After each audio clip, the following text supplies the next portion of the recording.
معاف کرنا سکھایا ہے۔ سبحان اللہ، بہت خوب صاحب ماشاءاللہ، سبحان اللہ، زندہ باد زندہ باد۔ بات کہاں سے شروع ہوئی کہ ایک لڑکی گھوم رہی تھی، گھومتے ہوئے رو سکتی ہے، آنکھ سے آنسو نکل سکتے ہیں، محترم حضرات اشک جاری ہوتے ہیں، ہم تو جہیز کو دکھا دیتے ہیں۔ اچھا توجہ ہے، بات آگئی، سمجھ میں آ رہی ہے؟ لکھ کے بولو سبحان اللہ۔ آخری باتوں کی طرف چلوں گا نکاح کی۔ کیا کہا محترم حضرات؟ اللہ اکبر، کہ اس عورت کا معاملہ تو دیکھیے پیارے اسلامی بھائی، آنکھ سے آنسو جاری ہے، آنکھ سے آنسو جاری ہے۔ کس لیے؟ مجھے بتائیں کس لیے؟ کس لیے آنکھ سے جاری ہے؟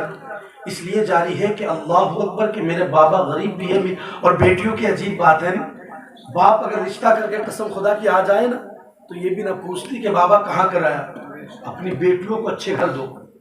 اچھے گھر سے مراد میں یہ نہیں کہتا بادشاہوں کے گھر دو، امیروں کے گھر دو، ارے بیٹیاں خوش امیروں کے گھر نہیں رہتی، دل والوں کے گھر رہتی ہے، نمازیوں کے گھر میں رہتی ہے، قسم خدا کی دل والوں کے گھر میں رہتی ہے۔ اور ایک لڑکا ہے کہ رات خون پہ لگی ہے تو ماں سے لڑائی کر لے ذرا سی بات میں، شادی کروں گا تو اس سے کروں گا۔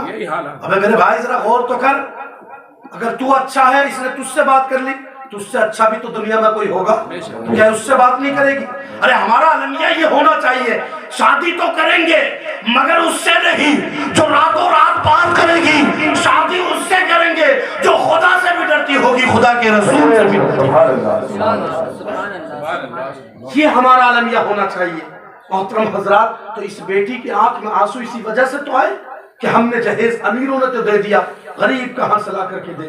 مگر محترم حضرات، آج تو حالات تو برے ہیں، زندگی کا معاملات تو برے ہیں، اور بچے جب اللہ اکبر ہوتے ہیں نا تو اپنے ماں باپ کو کچھ نہیں سمجھتے۔ مولانا شاعر ملک ہندوستان مولانا شریف صاحب اپنے ماں باپ کو تو کچھ سمجھتے ہی نہیں ہے۔ ماں باپ کو تو یہ بھی نہیں سمجھتے کہ ماں باپ سے پوچھ لے نکاح کرنے سے پہلے، ارے مانا کہ نکاح کرنا سنت ہے مگر ماں باپ کی تائید ہو جائے تو کتنا اچھا ہے۔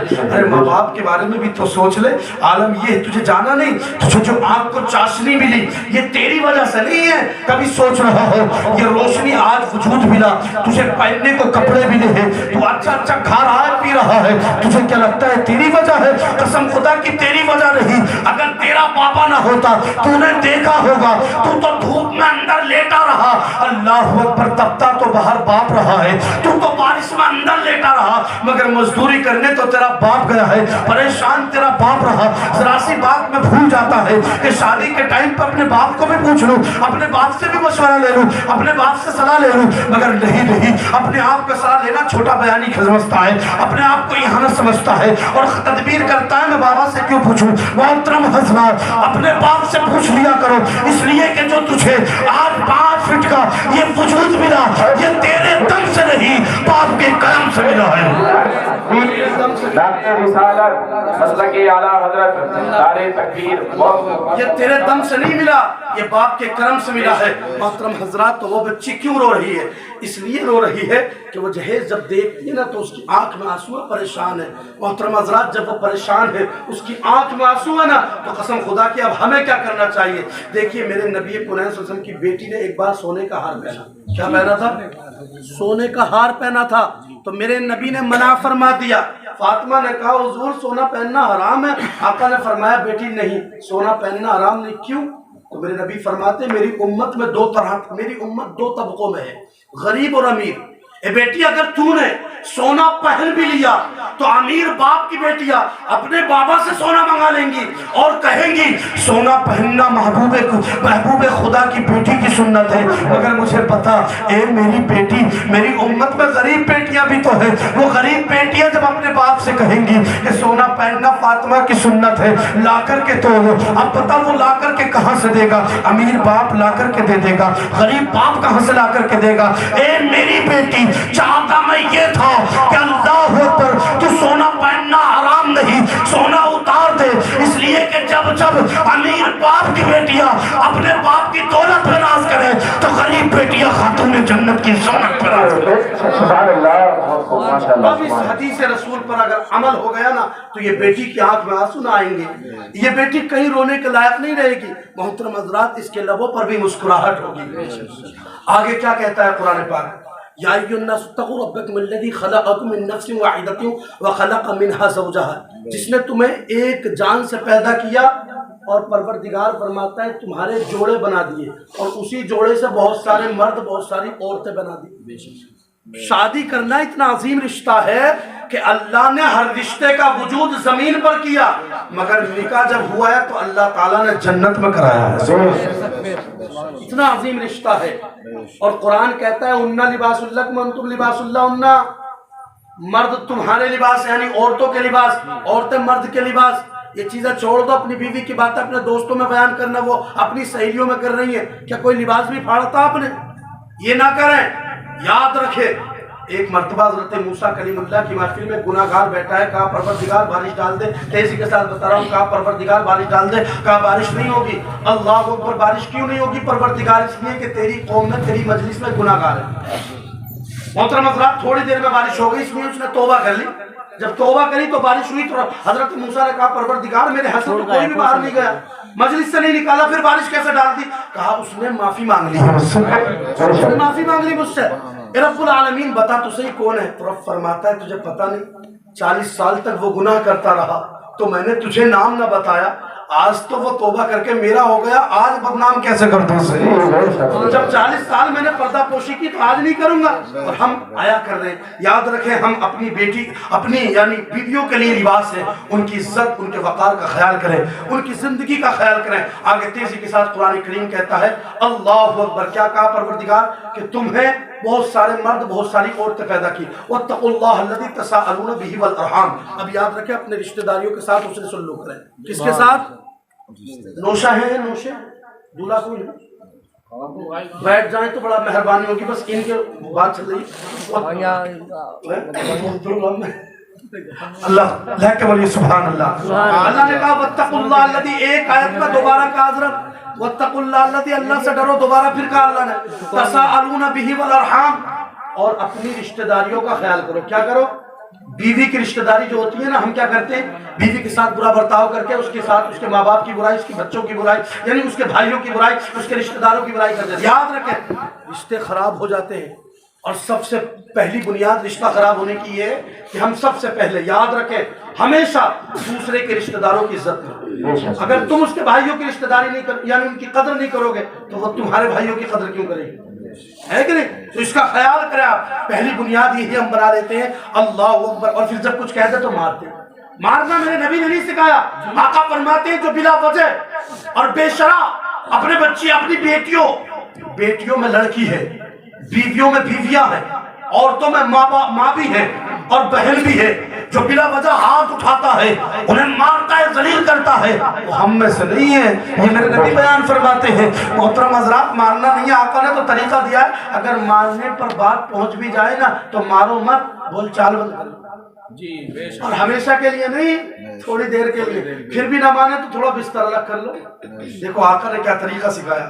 پھر بھی نہ مانے تو تمہیں مارنے کی ضرورت پڑے تو لبوں پہ مسکراہٹ رکھو. سبحان اللہ. لبوں پہ مسکراہٹ رکھو. اور لکڑی لو مسواک سے پتلی ہو. اور مسواک کسے کہتے ہیں؟ جو کن کی انگلی سے موٹی اور انگوٹھے سے پتلی ہو، اسے مسواک کہتے ہیں. اور مسواک ایک بلام کی ہوتی ہے. اور مسواک سے مارنا ایسے نہیں ہے ہاتھ کے زور دے کے، انگلیوں میں پکڑ کے. یہ آقا طریقہ دے رہے ہیں. چوٹ نہ لگے اور لبوں پہ مسکراہٹ ہو. یہ مصطفیٰ بیان کرنے ہیں. مگر حال تو یہ ہے اگر مسکرا گیا تو کچھ عورتیں کہہ دیں گے لے اپنی بیوی کا غلام ہے، ڈر رہا ہے. کچھ مرد بھی کہہ دیں گے گھر میں ہی. اور قسم خدا کی ایک بیچارے مرد کے لیے تو بڑی پریشانی ہے. جب پہلے کوئی حال ہو جانا تو ادھر کچھ کہہ دے تو ماں کے لیے برے ہو گئے، اور ماں کے لیے اچھے بنو تو بیوی کے لیے برے. ارے اللہ کی بندی، یہ مرد ہے، یہ شوہر ہے، اس کی عزت کیا کر، اس کے وقار کا خیال کرے کیا کر. اسے ماں باپ کا حق بھی تو ادا کرنا ہے. جیسے پہلے یہ زندگی، اور ماں باپ بھی یہ سوچیں پہلے جیسا بیٹا کیسے رہ جائے گا، تھوڑا سا حصہ وقت اسے بانٹنا پڑے گا، اس کا بھی خیال کریں. مگر نہیں، قسم خدا کی حال تو یہ ہے کہ پہلے سے زائد ہم سوچتے ہیں ہمارا بیٹا ہمیں ٹائم دے کیسے دے سکتا ہے. پیارے کوئی اس کے نکاح میں ہے، اس کا اللہ اکبر نام نطفہ اس پر واجب ہو چکا ہے، اس کا خیال کرنا. مگر حال تو یہ ہے ادھر بیوی کہہ رہی ہے بدا اڑا، ادھر ساس کہہ رہی ہے برا. بیوی کہہ رہی ہے تو آ گیا نا اب چیمٹے سے ماروں گی، تو ماں کچھ کہہ رہی ہے. قسم خدا کی یہ محترم حضرات عام مرد نہیں ہے، یہ تیرا شوہر ہے. اللہ نے تیری عزت کو بلند ضرور کیا.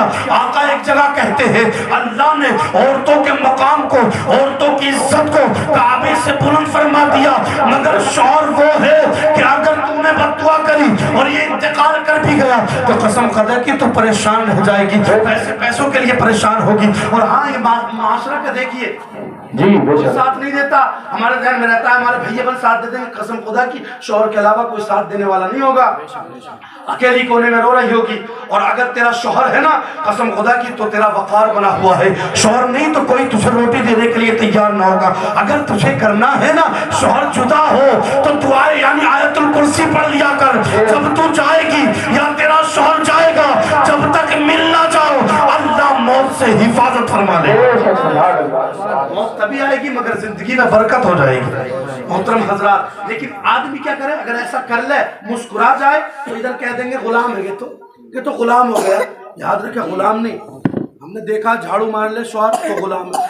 میرے نبی خود فرماتے ہیں جب عائشہ اکیلی ہوتی ہے گھر میں پریشان تھی تو میرے نبی نے عائشہ کی جھاڑو ماری کھانا بھی بنایا۔ غلط بات ہے۔ حضرت ابن عامر نے کئی سال تک بٹھا کر اپنی بیوی کی خدمت کی، ٹانگ میں اگر کمی آ گئی تھی تو وضو تک کا کرایا، تو یہ غلط ہے۔ پھر کہہ دیا بے برکت۔ اور ایک چیز اور نوٹ کر لیں حضرت، اگر بیوی کے بچے نہ ہونا تو شوہر اس کے گھر والے لگے ہوئے چھڑوانے، بچے نہ ہو رہے، مجھے بتاؤ بچے ہونا بیوی کے ہاتھ میں؟ میرے نبی تو کہتے ہیں مال آنا یہ بیوی کی قسمت سے ہے، اولاد آنا شوہر کی قسمت سے ہے۔ پتہ کیا چلا جب بچے نہیں آ رہے تو تیری قسمت ہے، تو کم نصیب ہے، بیوی پورے نصیب ہے، مالیت مل تو رہی ہے۔ مگر الٹا زمانہ آ گیا، جب مال میں کمی ہونا تو قسم خدا کی اللہ اکبر، مال میں جب کمی ہو تو عورت مرد کو چھوڑنے کے لیے تیار ہے۔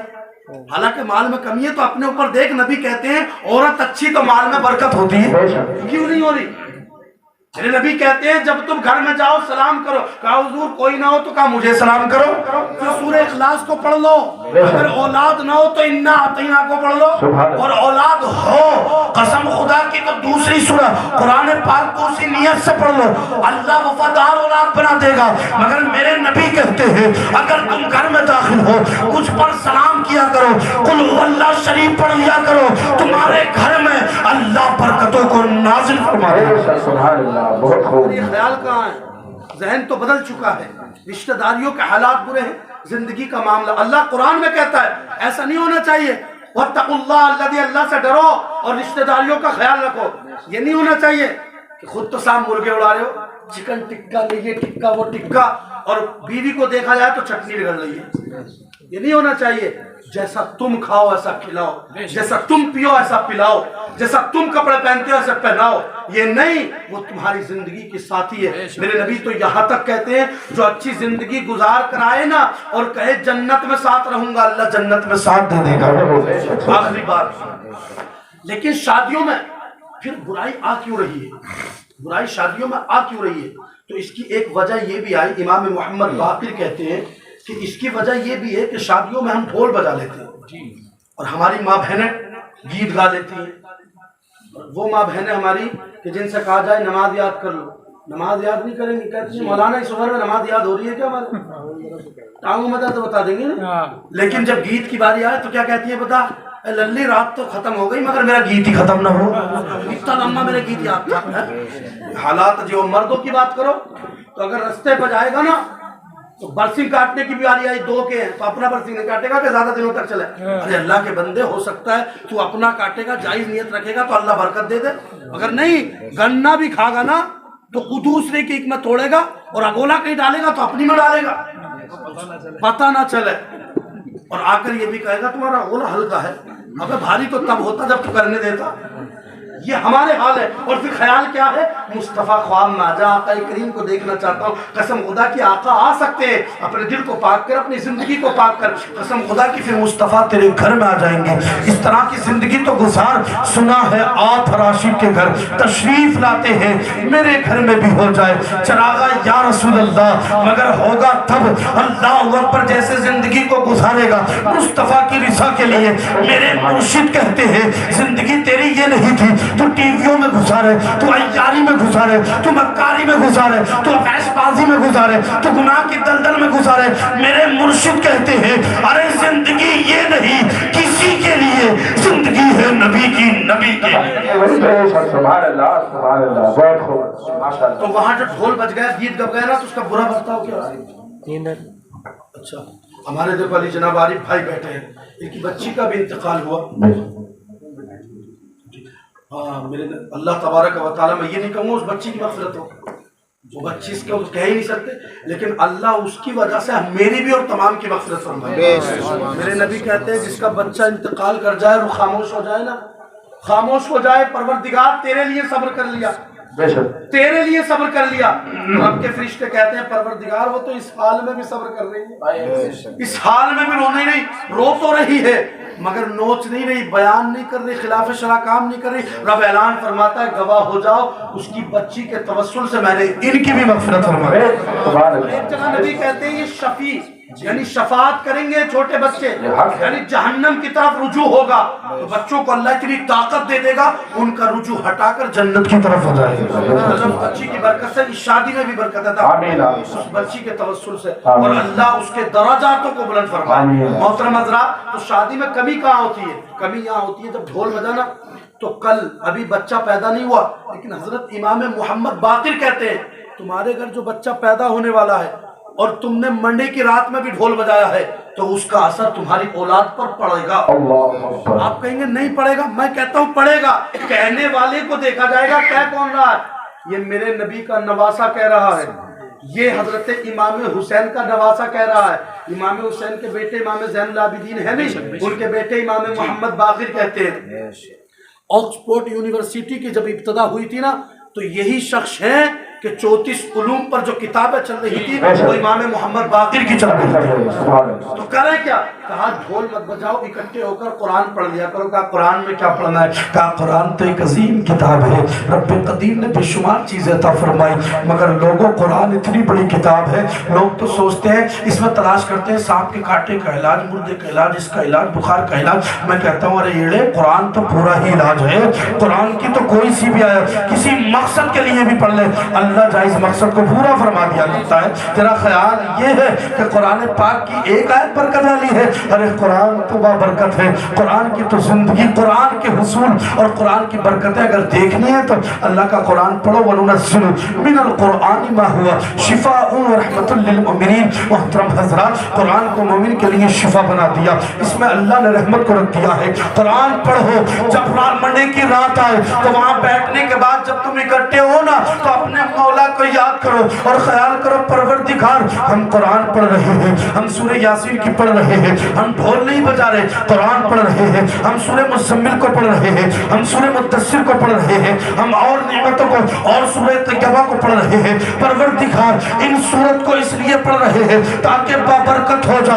اگر اس سورت میں تم نے قرآن پڑھا، یہ وہ قرآن ہے مصطفیٰ تیزی کر رہے تھے، رب نے کہا تھا محبوب تیزی کرنے کی گنجائش نہیں، ضرورت نہیں ہے، اس لیے کہ اس قرآن کی حفاظت کی ذمہ داری ہم نے لے لی ہے۔ اے محبوب تجھے تیزی کرنے کی ضرورت نہیں بلکہ قرآن ہے، اور نبیوں پر کتابیں تھی مگر انہوں نے کتابوں کو تردد کر دیا، مگر یہ قرآن ہے اس کو تردد کوئی نہیں کر سکتا، اس لیے کہ محبوب تیری نبوت کا خاصہ ہے کہ تجھے میں نے وہ قرآن دیا جب تک رحمان رہے گا تجھ پہ نازل ہونے والا قرآن رہے گا۔ سبحان اللہ سبحان اللہ، کیا بات ہے، ماشاءاللہ۔ یہ ڈھول تاشا جب بجتا ہے تو بجنے کے بعد اس کا اثر ہوتا ہے۔ تو ہم بیٹھے تو کیا کریں؟